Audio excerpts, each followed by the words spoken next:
What's up everyone, welcome to this video. In this video I will show you how to enter split screen in Redmi Note 13R. So first of all, go to the Recents tab.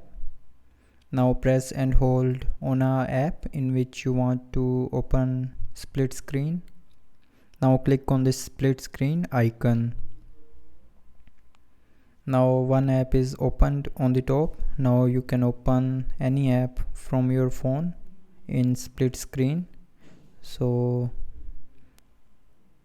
that's how you can open the split screen.